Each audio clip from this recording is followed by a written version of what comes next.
The hospital room was a sterile prison, its walls closing in as the antiseptic smell burned my nostrils. I sat by Lily's bedside, her small, frail hand swallowed in mine. My 10-year-old daughter, my only child, was tethered to life by a ventilator's mechanical hum. Her leukemia had been relentless, 2 years of chemo and hope eroded by the inevitable. The doctor's words echoed in my head, "There's nothing more we can do." Sarah, my wife, paced the hallway, her phone pressed to her ear, trying to reach my parents. They hadn't answered all day. I couldn't focus on their absence. All I saw was Lily, her curly brown hair matted against the pillow, her sunflower sketches pinned to the corkboard by her bed. She'd always loved sunflowers, their bold yellow petals a symbol of her stubborn joy. "Dad," she'd whispered last week, her voice a fragile thread, "will you paint a sunflower for me when I'm gone?" I'd choked back tears, nodding. "The biggest one, kiddo. For you." The sun dipped below the horizon, painting the room in a cruelly beautiful orange glow. At 7:42 p.m., the monitor flatlined. Sarah's wail shattered the silence. I couldn't move, couldn't breathe. Lily was gone. Morning came, gray and heavy. Sarah was upstairs, sedated, trying to escape the unbearable. I sat in our Ohio living room, surrounded by Lily's sketchbooks, her crayons scattered like forgotten dreams. My phone buzzed. "Emily, my sister." "Mark," she said, her voice trembling. "I just heard about Lily. I'm so sorry." "Thanks," I muttered, my throat tight. A pause. "Mom and Dad, they're not coming to the funeral." I froze. "What?" "They're in the Bahamas. A $13,000 vacation. Non-refundable. They said they'll send flowers." The words hit like a fist. "They're choosing a vacation over Lily's funeral?"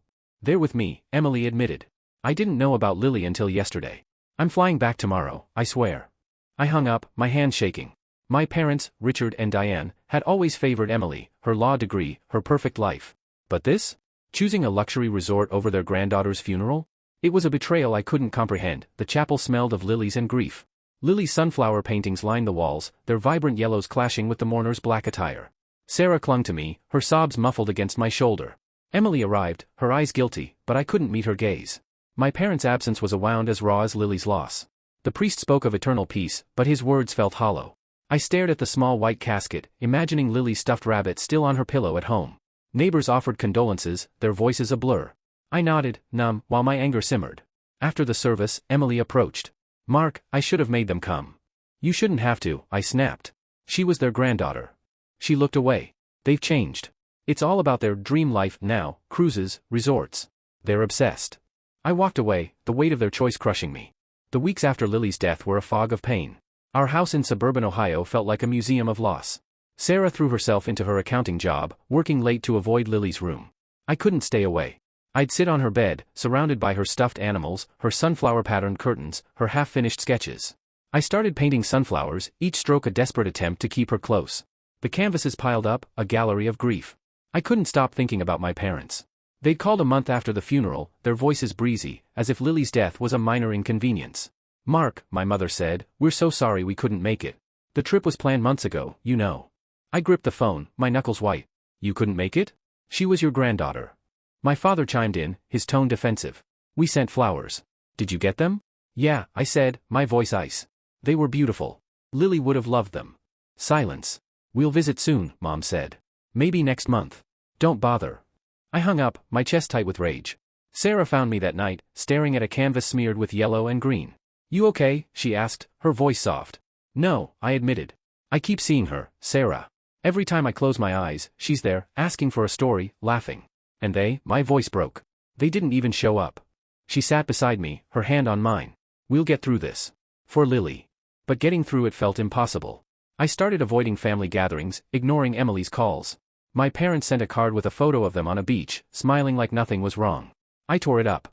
Work became a distraction. I was a high school history teacher, and grading papers kept my mind busy. But every time I saw a kid in the hallway with Lily's energy, the grief hit anew. One night, I found Sarah in Lily's room, holding her stuffed rabbit. "I miss her so much," she whispered. "I keep thinking, maybe if I'd pushed harder for that experimental treatment." "No," I said firmly. "We did everything we could. This isn't on us." She nodded, but the guilt lingered in her eyes. We were both drowning, and my parents' absence was salt in the wound. I started researching grief counseling, hoping it could help us navigate the void. The counselor, a kind woman named Dr. Ellis, suggested we find a way to honor Lily's memory. That's when the idea for the foundation was born, a spark of purpose in the darkness. By Thanksgiving, Sarah convinced me to attend Emily's dinner in Cleveland. "We can't shut everyone out forever," she said. I didn't want to go, but I agreed for her sake. The drive was quiet, the November air crisp, the trees bare like my heart. Emily's house was warm, filled with the smell of turkey and pie. My parents were there, tanned and smiling, as if Lily's death was a distant memory. They hugged me, but I stiffened, their touch foreign. Over dinner, they talked about their Bahamas trip, the snorkeling, the five-star dinners, the crystal-clear water. Each word was a knife. Sarah squeezed my hand under the table, sensing my tension. I tried to stay calm, focusing on the mashed potatoes, the clink of silverware. But then my mother said, "We're planning a Caribbean cruise next spring. You should join us, Mark. It'd do you good." The dam broke. I stood, my chair scraping the floor. "Do you even care that Lily's gone?" I shouted, my voice echoing in the dining room. The table went silent. My mother's smile vanished. "Of course we do, Mark. But life goes on." "Life goes on?" I laughed bitterly. "She was 10. She was my daughter. Your granddaughter. And you picked a $13,000 vacation over her funeral." My father cleared his throat, his face red. "It wasn't like that. The trip was non-refundable, and we thought." "I don't care." I cut him off. "You should have been there. You should have cared enough to show up. Do you know what it was like, standing by her casket, knowing you were sipping cocktails on a beach?" Emily tried to intervene. "Mark, they didn't mean." "Don't," I snapped. "You were there too, Emily. You knew, and you still went." "I didn't know about Lily until the last day," she said, tears in her eyes. "I flew back as soon as I could." "It's not enough," I said, my voice shaking. "None of this is enough." I stormed out, Sarah following. In the car, she held my hand. "I'm proud of you," she said. They needed to hear it. I stared out the window, the city lights blurring. "They didn't hear me, Sarah. They never will." Back home, I painted another sunflower, my hands trembling.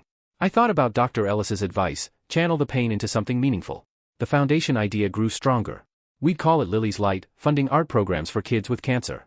It wouldn't bring her back, but it would keep her spirit alive. I started sketching plans, contacting local hospitals, researching grants. Sarah joined me, her accounting skills a lifeline in navigating the logistics. For the first time since Lily's death, we had a purpose.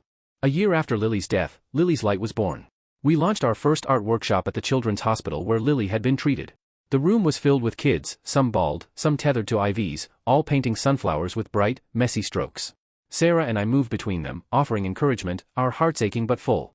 One girl, Mia, reminded me so much of Lily, her mischievous grin, her love for bold colors. When she showed me her painting, a sunflower with a heart-shaped center, I had to step away to hide my tears. My parents kept trying to reach out, emails, cards, even a voicemail from my mother saying, "We miss you, Mark.